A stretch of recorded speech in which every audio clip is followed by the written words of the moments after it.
Hi, I'm Tommy. If you're not at 216 Creator Studios, this is what it sounds like.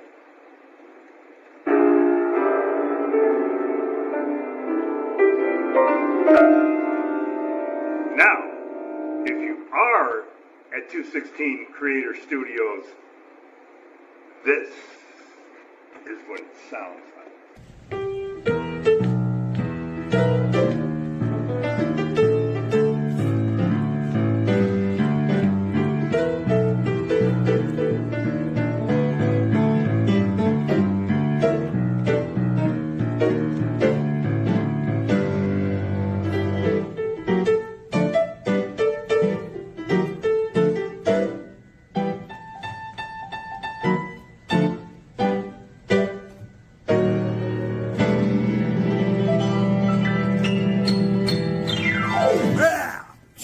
CreatorStudios.com. Rock the boat, don't rock the boat, baby. Rock the boat, I don't tip the boat over. Rock the boat, I don't rock the boat, baby. Rock the boat.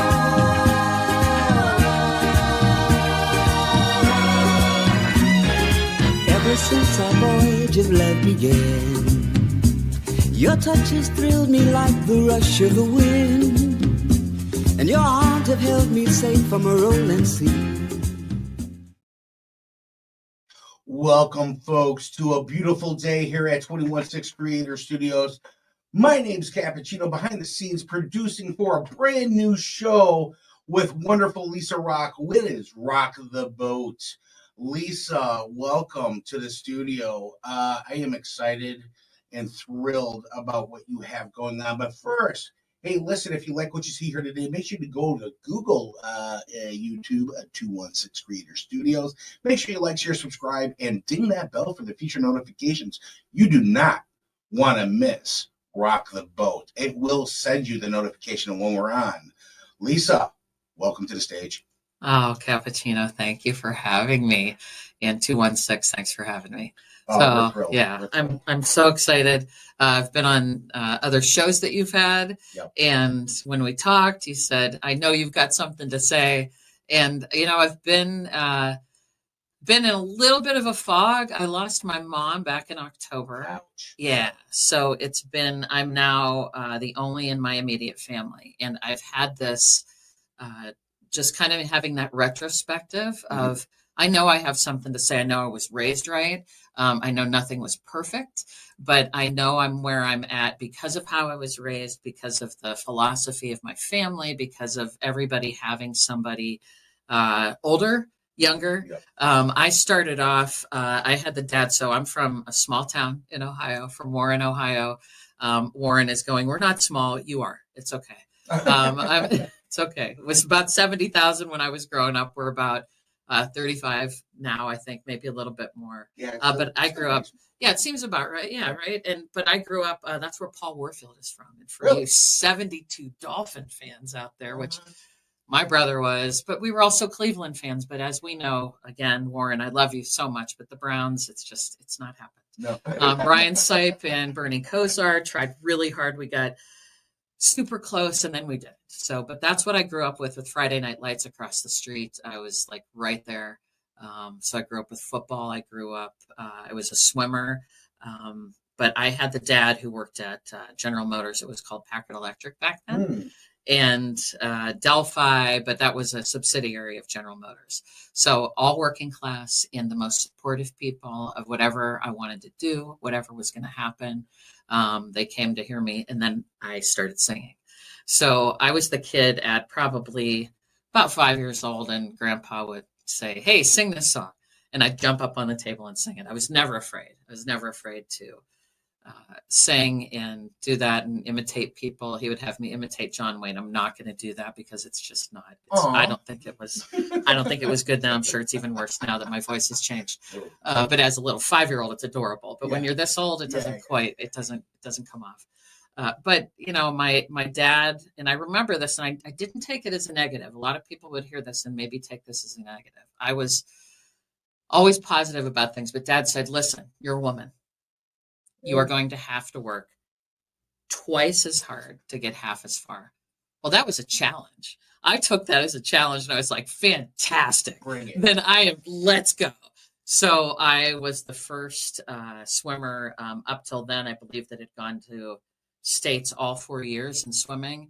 I obviously couldn't play football, so I wasn't getting a football scholarship, but I wanted to do something. My grandpa even said, like, you have to leave here to go do what you do. Because I was singing right away. My seventh grade teacher, Carol Girton, Mrs. Girton, she had me sing, and I won some competitions and things. And her husband, Dennis, we called him Gert, so it's hard to say, and I feel bad. I'm from that generation. You're not allowed to say your teacher's like first name, but Nope. Dennis, Listen, Mr. Girton. So we called him Gert. I'm the same. Everything's Mr. Mrs. Oh, it's so yeah, hard. And if I meet, like, even some of my bandmates, and they're younger, some of them are younger than I am. Most of them are younger than I am. And I'll meet their parents and I'm like, hi, Mrs. So-and-so or Mr. I have a hard time because I can feel it. My dad never, he didn't hit me. It was the threat of it. Right. It was you could feel it. It was like, yeah. Yeah. My dad was 6'4". So there was a definite, yeah. I mean, dark hair, dark eyes, Slovak. There's nothing. My dad was like, he wasn't messing around. My dad. I have so many great memories of dad. I know we've talked about having that attitude. My dad would sit there. Someone would come over to the house, especially if like someone was coming over for a date. Mm-hmm. He'd sit in his chair and he'd wait right till right till they were leaving. Then he'd stand up and he'd do that slow stand up for his 6'4", just to make sure. So it's 11, right? It could be 10, sir. They'd all freak out looking at you, right? It's like, I'm like, Dad, cut it out. Like, don't do that. It's just this, and this poor, I'm like, and I knew him. I knew he was a prankster. He didn't have a mean bone in his body. He wasn't, but he just did it because he knew he could. It was his job. I'm his baby. I get it. It's that attitude, right?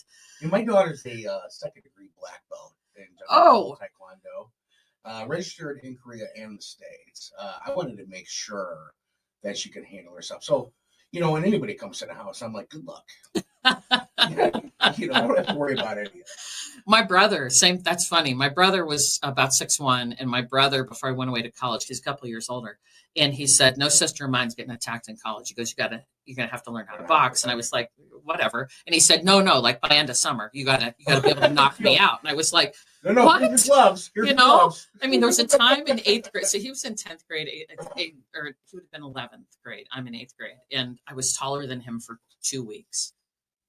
I'm not gonna lie. I waited around the corner every time and clocked him every chance I got. Right, like just cause, and I would go and lock my door and then scream down the register. So mom's in the basement. He's gonna kill me. What'd you do? Nothing. And he's like, oh man, because I pulled the doorknob out of my door so he couldn't get in. I had my moments, but so he takes me out back and he's like, no, like here's how you put your fists up. Here's what you do. And I don't know that I knocked him out, but I clocked him. I mean, he showed me and he goes, now you're good. And I was just like, so it was just the physical, I'm 5'10". So I've always been a swimmer. So I knew how to stand up, knew how to, like, if this is going to happen, it's going to happen. And so I've had to do like where I've just put, and they're like, oh, I'm just kidding. I'm like, oh, thank God. But I'm still standing there trying to be, listen, tough looking. And, when you stood on a table and sang in front of people without fear, there's a good sign right there. That's true. You're taking the challenge on because, women have it harder than men, and they always have it. It's growing to be better, obviously, in the world today. But, even then, what I love about you the most is you're no bullshit. You're just straight up. Who you are is who you are. And listen, folks, if you don't know this, Lisa's a big deal. But she is so humble. She is so humble. She is your average next door neighbor that wants to barbecue with you. There is and a mentor out there to some youngins as well, and a musician, and it goes on and on. And I am proud to have her here with her own show to kind of describe. So let me ask you a question. Why rock the boat? What are we doing? What is this all about?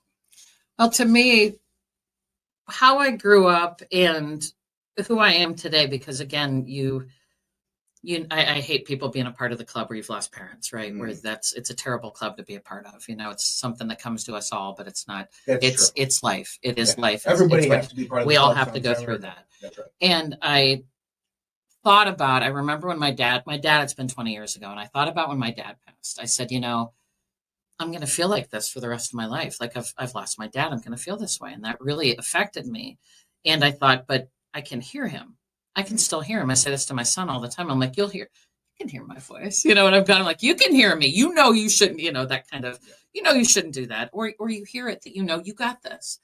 And I thought, I know how I was raised, and I know that I have something to say because I wasn't afraid to say it because I had that house where I was welcome to say what didn't mean it was always met with, Well, sure. great thing to say. But because I know what it's like to have somebody support you, and I know right there how lucky I am. I know what a lucky thing that is to be blessed with that you have a family that no matter what I tried, they were there. They were going to be there. And I wanted to always pass that on. Now, my dad, because he worked for General Motors, he could help people get jobs. So I grew up watching that. People came over. My dad got him a job. That mentality, every Christmas, there would be people that came over with a side of beef, like the whole pork, the whole loin, and every year, and a bottle of champagne. My dad didn't drink, but it would say, thank you for helping me feed my family again. That's awesome. Because he got him a job before. Right. So I always thought, I want to do that. Whatever I do, I want to make sure I find a way to help people do what I'm doing to get where I'm at, because it doesn't mean anything. I don't want to stand there alone, right? Doesn't that dessert taste better if somebody else takes a bite? Absolutely.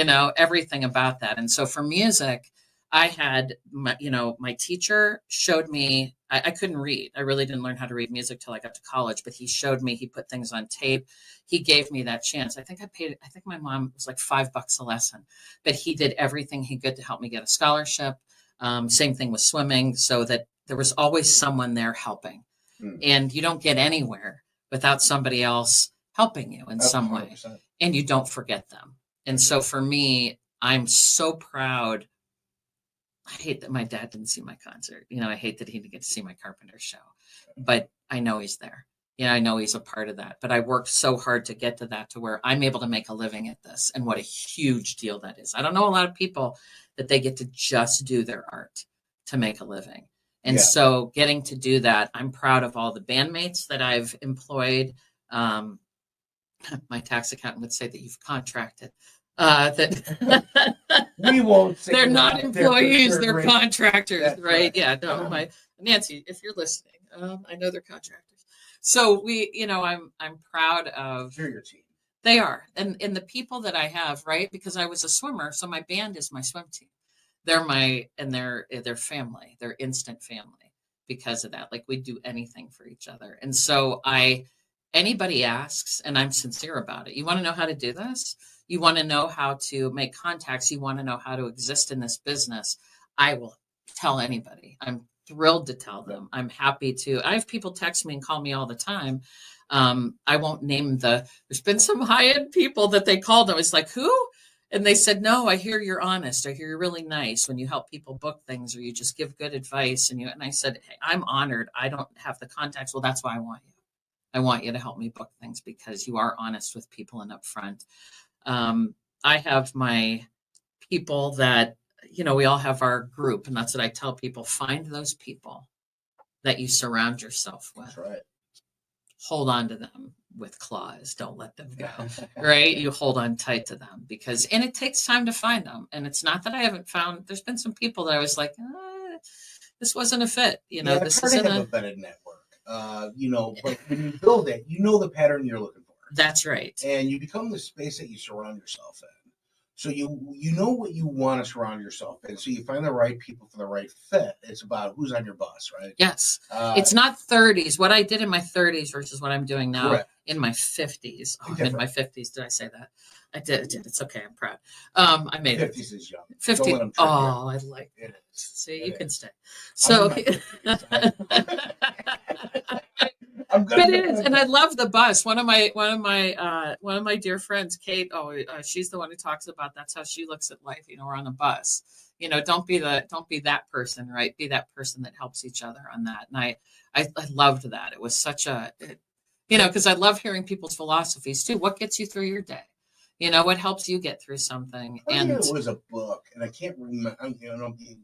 Sorry, folks, if I'm quoting it wrong, but I think it was a book called Good to Great, and it talks about your bus, your network. You're able to get on the bus, and you're able to look around who's on your bus, and you're able to get off the bus until you find the right bus. Now, I like to take that, manipulate it a little bit. I like to get on my bus because there might be 5 or 6 people on that bus that I want to be with, and I just kick people I don't off the bus. And I find 5 new people to add to the bus, right? So it's about how you build those relationships. It's about how you're able to move forward in the space that you want to move in.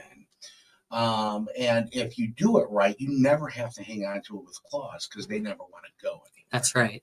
I like that. I like that. It's the whole thing. And listen, if you, and a shout out to the guys over at Shared Connections, I'm part of that group. Yeah. We talk about personal and professional development all the time. And listen, if you like to help people, my goal is to help as many as I can before I die. Same. That's my goal. It's not money. No, if it was money, I would have gone into something else. Believe it or not, if you do that, if you help 10, you get 20. That's right. It doesn't matter. It kind of follows with it anyway. But if you want to help a lot of people, and in our generation, we don't know how to accept help. We don't know how to be. We're the feral generation. Right. We're we don't Gen know how X. to accept gifts. We don't know how to, act when we do get it. Yeah. And it's weird because, we were always, I call it Catholic guilt. But I'm recovering. No, but I'm still friends with my priest. I'm still very dear friends with my priest who's retired. Great friend. Father Walker, great friend. Good morals, part of that contact. Yeah, but serving. That's the thing. 100%. You're supposed to serve each other. That's big thing. You got to remember, too, and I don't know if you know this, but when people want to help you and you're not accepting the help, you're taking away the opportunity for them to help you. And there's that, too. Good reminder. Because, and there's that, too. And I am the worst. I look in my metaphorical mirror and go, you're such an idiot. They're trying to help you, stupid. Let them help you learn, because you learn every day. And if you don't, then you're dead. That's just the way I see it. So agree with you. So I love your network. I love you as a person. I love what you're doing. I love you. And, the mentorship with this show, I think we're going to be coming down pipeline, talking to people about how they got through certain situations as well. Yeah. We're going to be talking music, especially in love. Listen, folks, stay tuned after the show. Because I'll let you announce it. Because I'm excited about it. First of all, I'm in a band. I know they have, they showed some pictures of us. Close to You Music of the Carpenters started 16 years ago, coming up now. Oh my goodness, 16 years ago. I was 12. So we, this band, I have 2 of my, originals. Like I'm still friends with everybody. Some people, didn't want to be on the road. Some left, that kind of thing. But I have a huge family of people that have been on my stage. BB King said it. Anybody who's ever been on my stage is family for life. That's some of them you don't ever see again because, that's that cousin that you had that thing with. You don't want to see them anymore. But I have just great people with me. And we were on the road and I'm working with one of my dear friends who's just started touring with me. She has a Rosemary Clooney show. And so I'd been listening to this. I didn't grow up with Rosemary Clooney. I grew up more like Beatles, 60s, Doobie Brothers, that type of stuff. And so listening to it has just been fantastic. And so I heard this, she told this story about Ava Gardner would go, it's a known thing that Frank Sinatra had more than his wife, right? And Ava Gardner was his girlfriend. For sure. And so Ava Gardner would go when Rosemary was in Vegas. So Rosie's in Vegas and she sang the song, But Not For Me. They're writing songs, but not for me. She would go just to hear Rosie sing that because she's not being acknowledged by Frank, even though they're together. And so I wrote a song just for me. Is what it's called. And so we were on the road and it just came out. Like it wasn't any effort. I'd been listening to the music obsessively because, that's, I don't know, as a musician, it's like you get obsessed with particular, like I'm just in love with Rosemary Clooney right now and old Whitney Houston, like that original, like that's what I'm in. So, so we wrote this song and we've put it out to a few, just because threw it out to a few song places, some competitions, and I got a really positive, kind return from someone I really admired. And so I love my band, and I love Ken McMullen's my music director, and he wrote the music with me, and just can hear it. He knows what's coming in my head, and I'm like, does this chord work? Does this? And so we have this incredible symbiotic relationship. We've been performing together for over 20 years, and he's just incredible. So I get to do that, and I get to talk through stuff like that and work through music that way. And I admire what we even do and what we bring, and that I can learn new music from someone else. It sounds like a drug. It is. Well, every musician will tell you, you're on stage, and 3 minutes right now, like we can look at the clock and go 3 minutes, and that just passed. Oh yeah. But there's 3 minutes on stage sometimes during that song when you get into this other world and you're somewhere else together. So whatever people's beliefs are in God, not God, but I'm like, there's something. The energy. The energy of that is incredible. Fourth wall. Yep. You're in a different world. And the audience is watching that. They're watching you connect in a way that 3 minutes, you've been transformed somewhere else. You're somewhere that you can't explain, you can't touch, you can't, but you love it. I love that. I love awesome. Being a part of that. It's funny because I wrote it down because one of the philosophies first of all, am I a Swiftie? I'm a Swiftie. I have the bracelet on. I love Taylor Swift. I also love, again, what I grew up with. I love Motown. I love the Doobie Brothers. I love the Beatles. Huge Bonnie Raitt. I mean, I love people introducing me to music. We had everything growing up.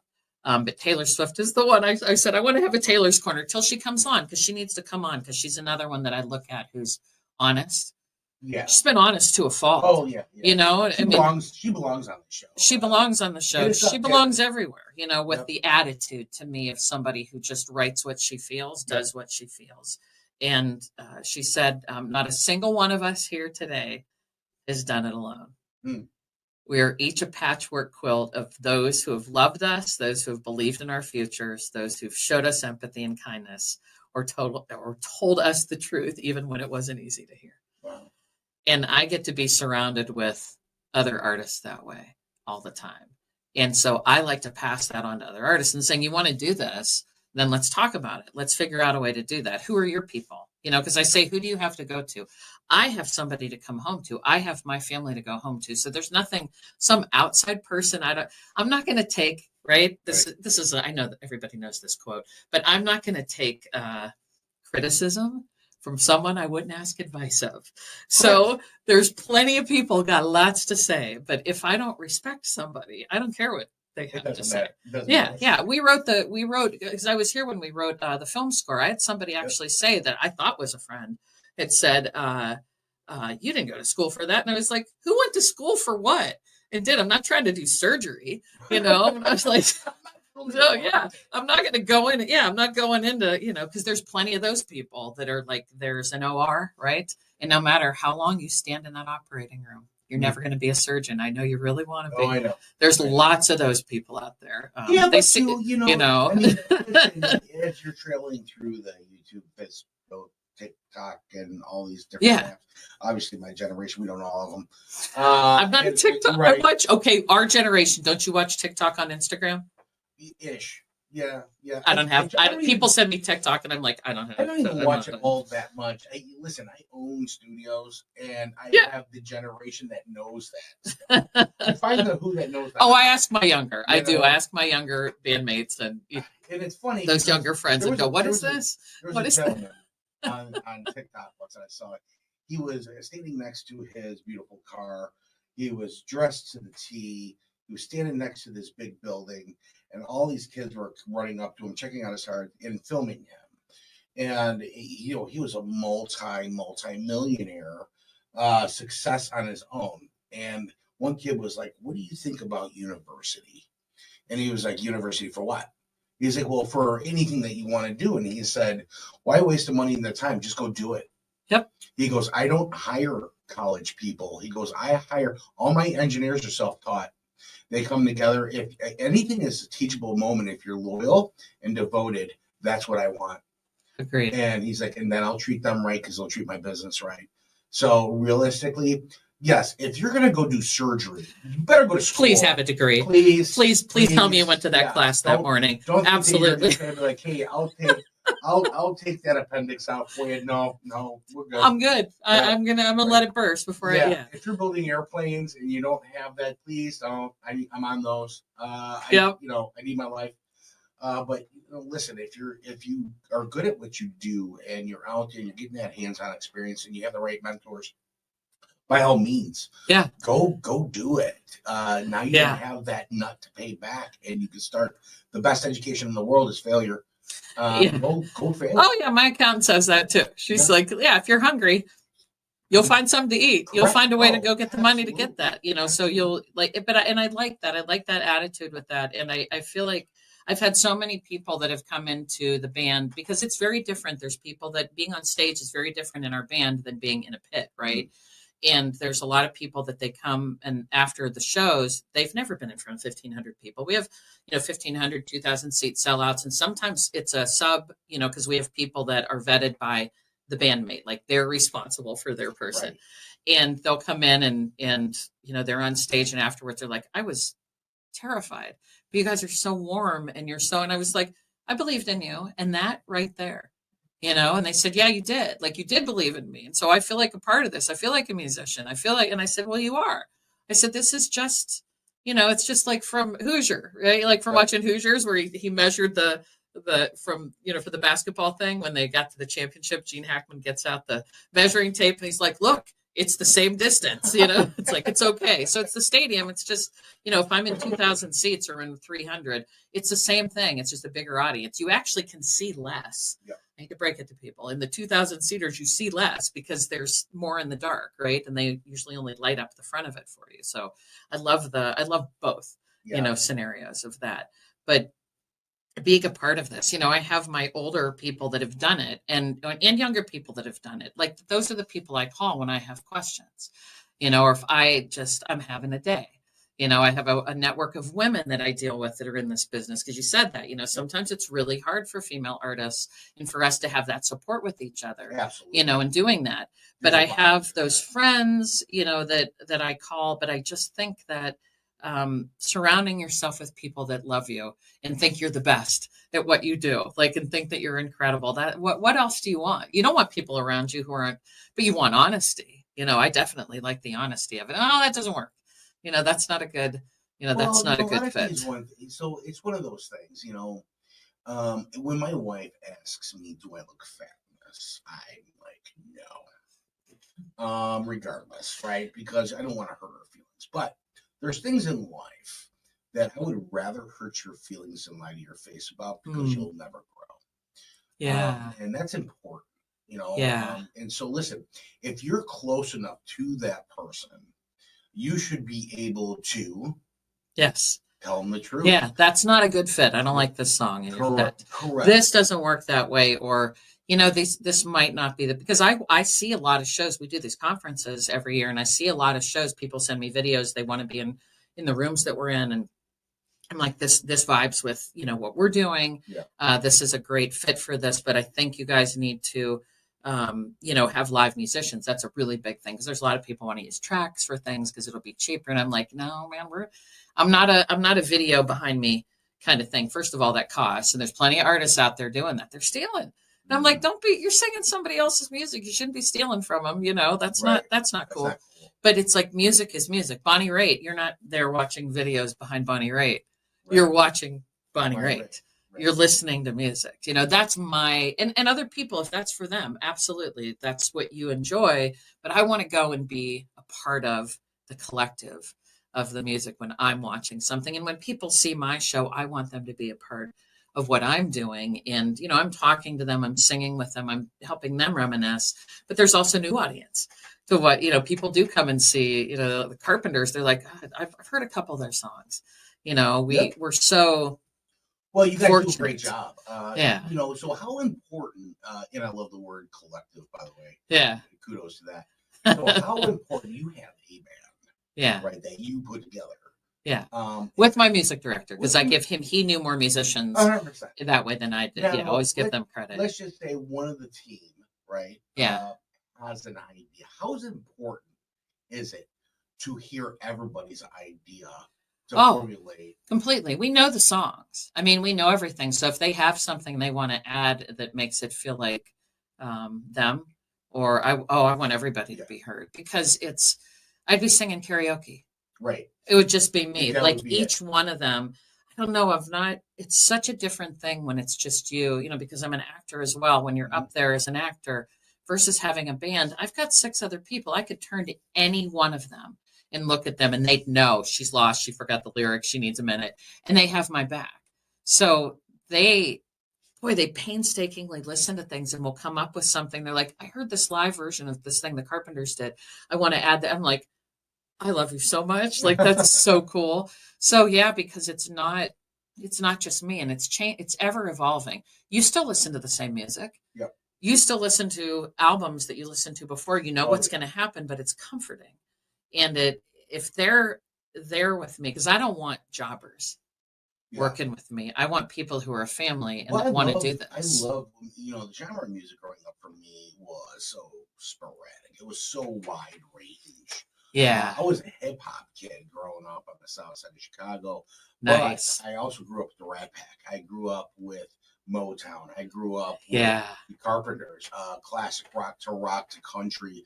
I mean, so I have pieces of music that I love. I don't love any genre to its fullest. I just love pieces of it because it made sense to me. And we listened to the radio. That was the thing. That's how we had albums, but albums dropped very far apart. Music wasn't thrown at us in a way, right? It's thrown at it's hard to consume music now in the way it's not being announced. Right. That here comes this new album or here's this new artist. Where back then for us at Friday, you waited with your $1 to go get the single if you couldn't afford the album. Well, and I know that too. Or you heard it on the radio. Right, and I know that too. That if I hear a song that I heard back in the day, but it was somebody else's take on it, I love that. Oh, absolutely. I can eat that up with a fork because it's oh man, what a great rendition. Yep, Lauryn Hill always comes to mind with that. Oh yeah, yes, 100%. For doing Yep. Because Killing Me Softly, and it's funny, my niece will be listening. She's an incredible photographer in Nashville. But I remember when she was little, when that came out, she's like, I said, "Oh, that's a really good remake," and she's like, "Oh, Lauryn Hill did this first." And I was like, "Oh, my love, oh, come here, sweetheart. We have to chat." Some coffee. Yes, here we go. And I was like, and then she's like, "Oh." And then you realize, like, you listen to that. But I love that. I enjoy. Well, and back then, remember, like when they recorded. I'm thinking of it just because I heard it the other day. Don't Cry for Me, Argentina. Right. Every female singer did the song.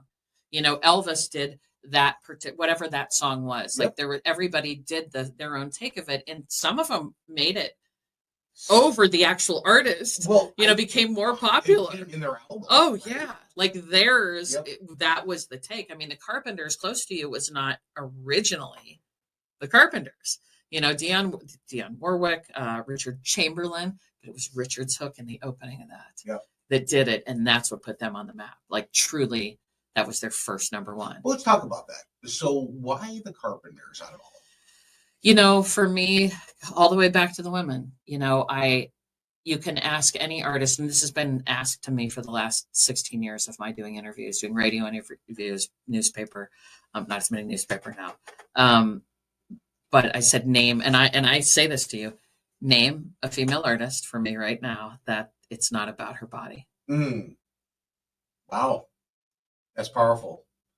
An artist right now, I can't. That's right. I can't. Because Adele has lost weight now. So they talked about that, didn't they? They did. And do you say that of like there's not a female artist that hasn't been criticized for that? And Karen, it's so unfortunate that she died from anorexia because that wasn't her. That wasn't an issue about like why you were listening to her, but hers was about just you listen to her music, you listen to that voice. It was in the lower key, so everyone, a lot of women talk about that. I could sing that. I could sing that was in my range, but theirs wasn't about a show. They were just musicians, playing music, and so hers wasn't about this sex symbol image. Though they always try to mess with that. But it wasn't about her body, it was about her voice. And so for me, the Carpenters, because I was asked to be in bands many times and push a piece of paper across the table with what they wanted me to wear. And I was like, I'm sorry, what what are you wearing? Oh yeah, we all wear. And I was like, we're not good. That's not. Right. It's about music. GFY on that one. Yeah. Right. You know Right. what I mean? But it's, it is what. And so for me, it was always. I knew I sounded like her. I loved the music no one was doing, and I wanted to promote that. So I did I'd done many shows before, and I've sung, since I was little. There's meanings to their music. There's so much, and of course, hindsight, right? Let's go back to Lake Alanis Morissette, right? When Yeah. she first started. There was a reason. Yep. She had a reason and a goal and a mission, and it struck everybody's nerve that was going through something of that and felt that way. Oh yeah. Right. Yep. And that's huge. I think the Carpenters have a lot of that. Oh yeah. And you listen to it now. You listen to those words, and of course it hits different. Yep. It's different now. Yep. The lyrics, right? Oh. So when you're paying attention to music, it's one thing, because I love the music. I love the grooving to it, right? But then when you actually sit for a minute and listen to the lyrics, and she was 19. What are you she was talking about? 19. What? Right. She's 19 when they 19 recorded years close old. to 20, and she's out on the road with that song. I mean, think about that. So ahead of her time. The voice has that longing to it. There's so many female, and so many. Christina Aguilera gives credit to her. Yep. There's so many female artists that will say that's what influenced me. I hate that we have to talk about that. I hate that it's about, but I don't want to ignore the fact that as a woman, I want to acknowledge that, it is difficult for us in the business, but I don't give up on it. I have somebody like Bonnie Raitt that I listen to, when you're powerful, powerful, Aretha Franklin. Oh yeah. Powerful. Oh, I know a story about Aretha. Like that's it. Well, those are always like, there's always stories. I don't want to say how much, but I know, because Give me a piece of it. All right. Just because this is the other part. People always want to know the stories. And so I have a million road stories that won't get anybody in trouble. Ish. Because my other quote, because I have quotes. I live by these quotes. Pull the tooth, enjoy the day. That's Amy Poehler, right? Get the hardest thing done out of the way. Bonnie Raitt said touring is like a traveling summer camp, and then every night's having a party with the audience. And I'm like, oh my gosh, that's so true. Because Bonnie Raitt, if you didn't realize, she started her own label pretty quickly because she was unhappy with how men were treating her. And so she brings in, and I was like, so I can keep performing, because look at her, listen to Pat Benatar, and I'm like, those are my examples. Stevie Nicks, they're still performing at that age. So the Aretha thing.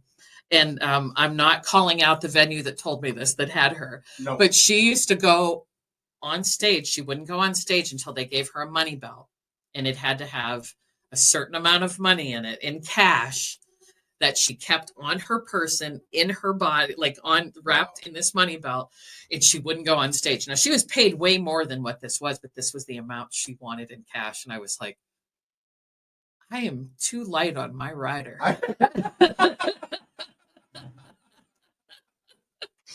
And then I'm going to have a venue go, we don't pay in cash. Are you out here? And I'm like, are you sure? I'm starting to think she might be. Listen, my town is in listening. My friends that are listening in Warren, it's half Italian, half Greek. Yeah. I am neither, but I am. I lived on either side, and so I am adopted into that. So again, I grew up with the right food, the right people around me. So we're Slovak. Dad was Slovak. Mom was Irish, Scottish, oh my goodness, German, French, Dutch. So I can't fight with anybody because I'm everything. But I look like the Slovak. Oh, look at me. I look like the Slovak side. I'm the Slovak side. Yeah, there's not. That's what we are. And quoting my father, Tony would say, "There's only two types of people in the world: those are Italians and people who want to be." So it doesn't matter. Oh, Kate, you're listening. Kate wants to know. Yeah, Kate's Italian. We get that.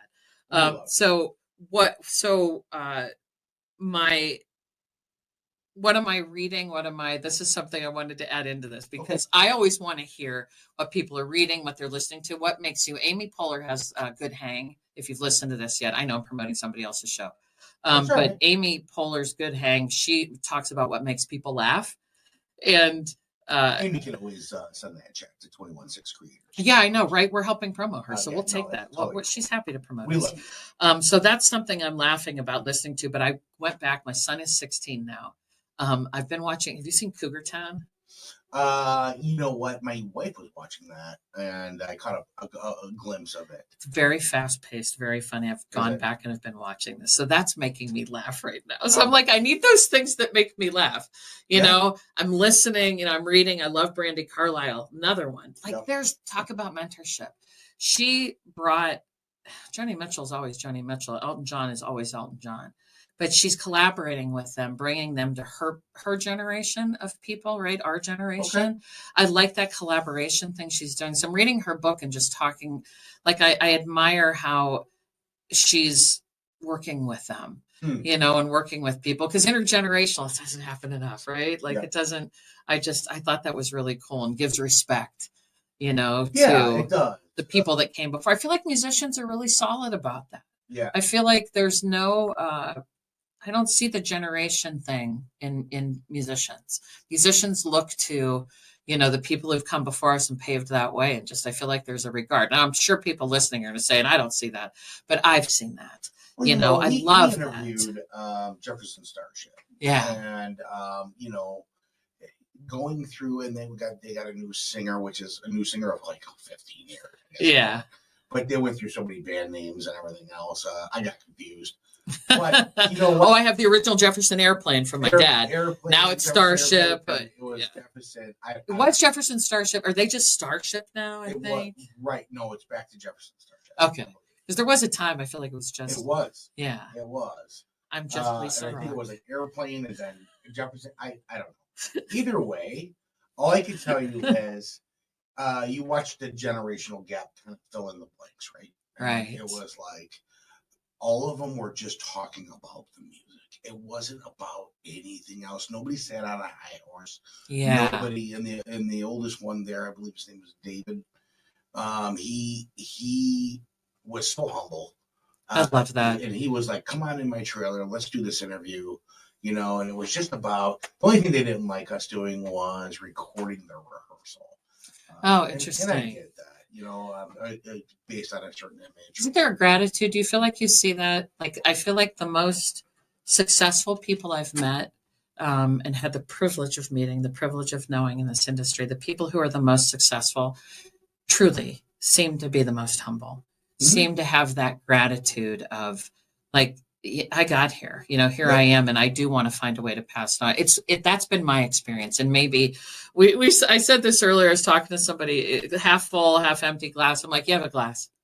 Yep. You've got a glass. You got a glass. Yeah. And there's something to put in it, I'm sure. And I've just, that's my person. That's who I am. And I just look at other people who have made it in this industry. And I'm like, what have you done to do that? How are you surviving?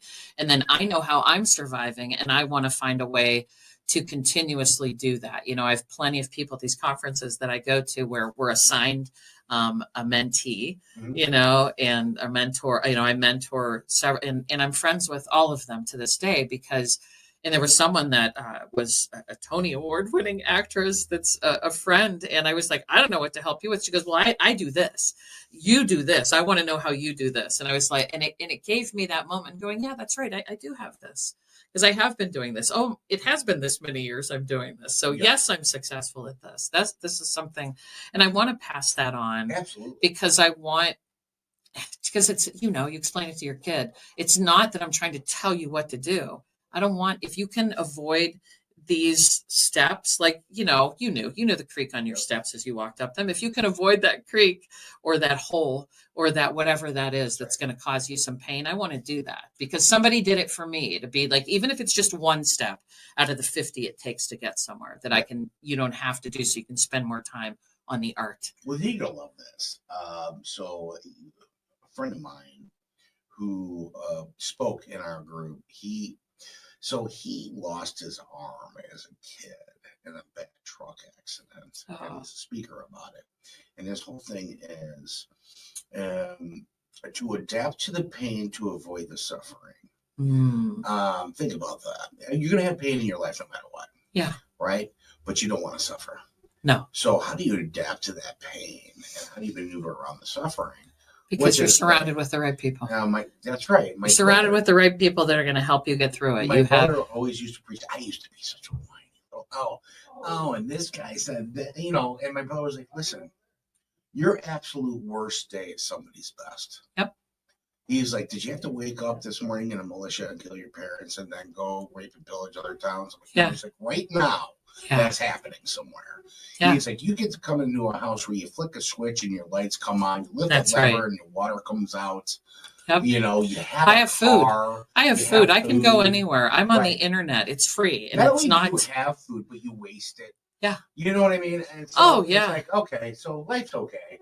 You know, I don't you have get- 50 bookings this season. Oh, right. You know, I've got 40. That's right. So, and a somebody else podcast. would kill to have one, right? Right. And they would be honored to have one show. They'd be honored to be the lead singer in one thing. And so I take that very seriously. The And blessings. Man.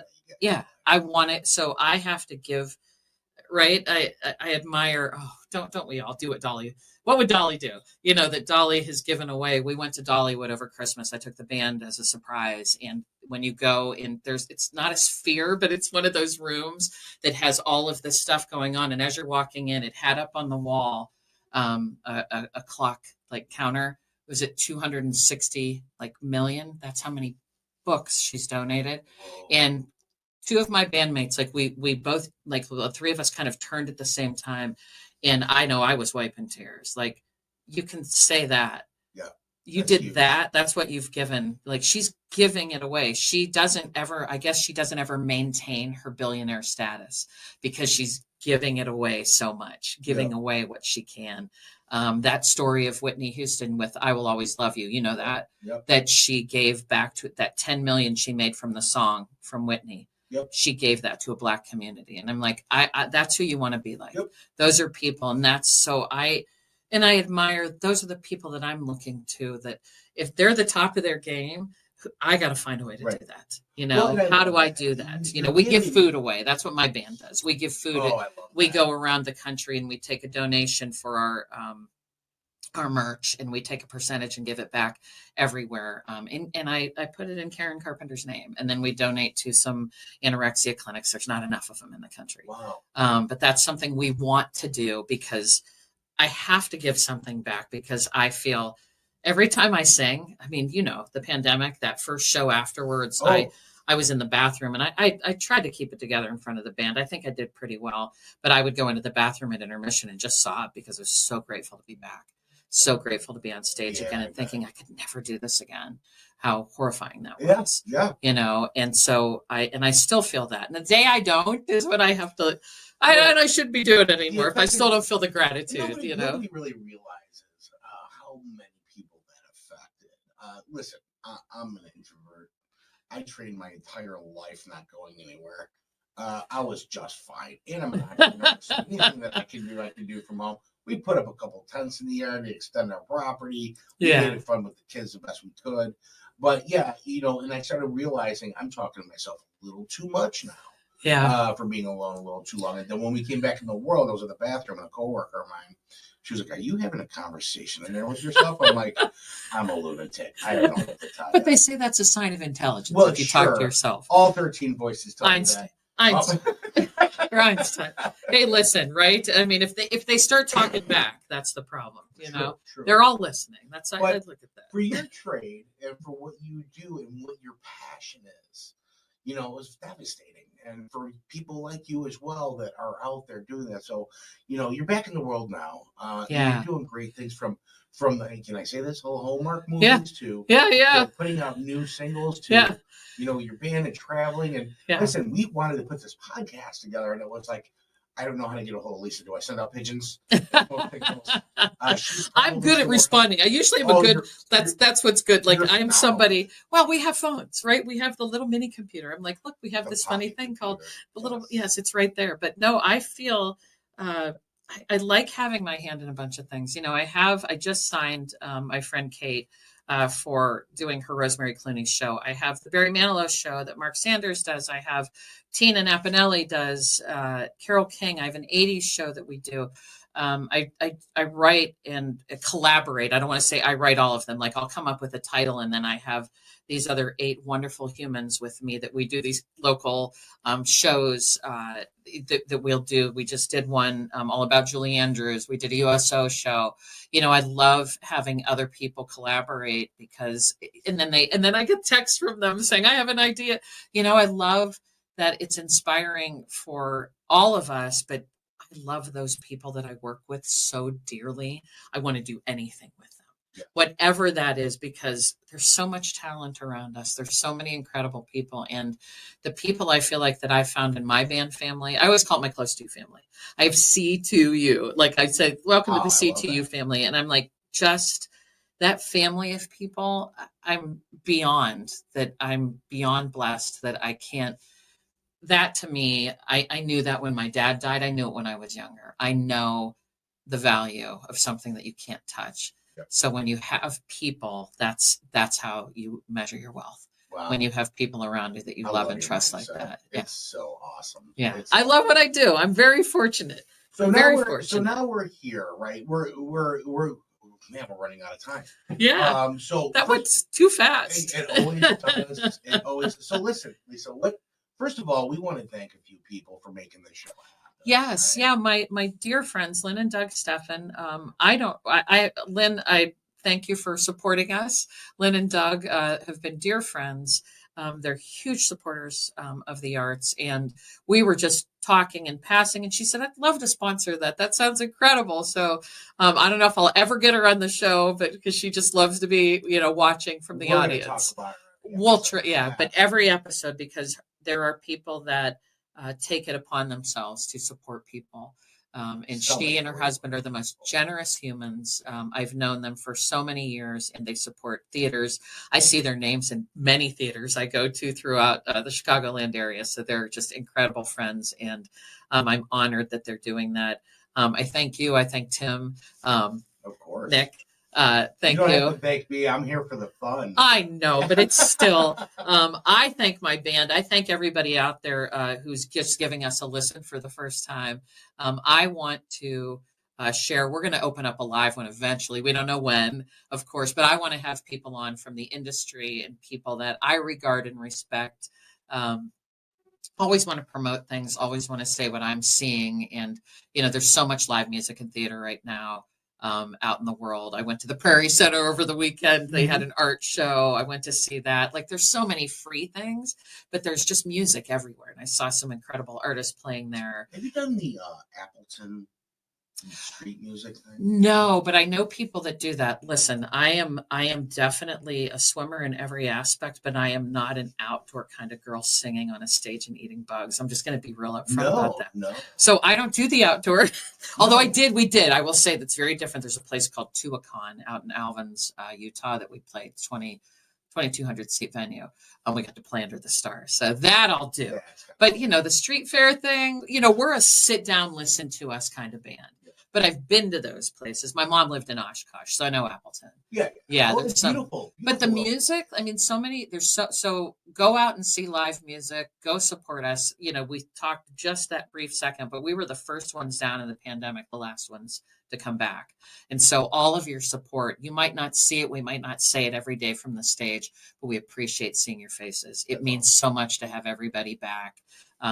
Every ticket matters. Every person matters. Yeah. We know people spend their hard-earned money on us. We don't take that for granted. No, we appreciate every part of that. So, and supporting 2 and 6. And and listen, coming from a true artist, Lisa Rock. Listen, folks, we're going to be into the future here talking about good times, bad times, and how to get past bad times with more good times. So there's a lot of cool stuff coming around the corner. We'll tell more tour stories. Oh, yeah. We'll tell the tour stories because those are fun. I'll tell you the best restaurants to eat at throughout the country that you'd be surprised at. Oh, I think we might have to go there and do it live. Oh, I know Tracy. So my friend Tracy in Kalamazoo, they have a place called Saffron. It's the best Indian food, truly, that I've ever been to in the States. Prove it. Tracy, you heard it. So when we come back at Christmas, that's what that's right. The spread she gave us because she knew how much I loved it. So that's what we got backstage. So there's incredible places like that throughout the country. My friend Josh has the best Thai food in Marion, Illinois. Come on. Yeah, And you're going to go, no, it's not. I have the best Thai place. I don't know if you've noticed this, but I am sugar coated because I'm a foodie. Absolutely. You have to make it better to me for me to like it. I get that. Hey, listen, my guys, we've played, like I said, some of these giant venues, and they'll go, wait, where was that? And I said, oh, remember the place with that steak and the pie? And they'll go, oh, and they'll name the venue. And I'm like, really? So it's by food. They know by food. Yeah. Because I mean, the backstage and the stage, they're like, I'm like, you were in Vegas. They're like, remember the milk? Oh, Vegas. Oh, yeah, that was Vegas. That was on just said that. Island Street. 1,300. No, there's like 20. We played a stadium. They wouldn't. We were in a stadium. Oh, stop it. There was a jumbo. No, there wasn't. So folks, don't forget to stay tuned for her song. Yeah, this was just recorded. So I'm holding my book up. We were at a venue. We were in Galesburg at the Orpheum in Illinois, and we got this song in our head. I had the lyrics and the music, and Ken McMullen, my music director, helped flesh it out. And I have Joey was on drums, Joey Zamonis, and Jeremy Montoto, and Jenna recorded it, and we just got the song out. So it's not been studio, it's first take, the whole thing, but it's something we're really proud of. And yeah, just something to do, just something fun to do as a video. So we have lights. I mean, it's very, like people were like, what is this? And I said, well, we just laid it down. We were just laying it down, not realizing. And the video turned out well. So the people doing the lights at the venue like lit it up, and it looks fantastic. Oh yeah. So I'm like, I had to release that. Yeah. So we'll go into the studio. I mean, we're in a studio and record that and get it put out on somewhere eventually. But for now, they can watch the video and make the numbers go up. Absolutely. Stay tuned for that, folks. We are out of time, but listen, stay tuned. Don't forget to go to the old YouTube channel there, like, share, subscribe, ding that bell so you don't miss an episode of Lisa Rockin' the Boat. Until next time, folks, we'll say toodaloo, or we'll come up with something that'll sound cool. Absolutely. Don't rock the boat. I don't know. Yeah, don't rock the boat. So I'd like to know where you got the notion. Said I'd like to know where you got the notion. So I'd like to know where you got the notion. Said I'd like to know where you got the notion. Rock the boat, don't rock the boat, baby. Rock the boat, don't tip the boat over. Rock the boat, don't. 1, 2.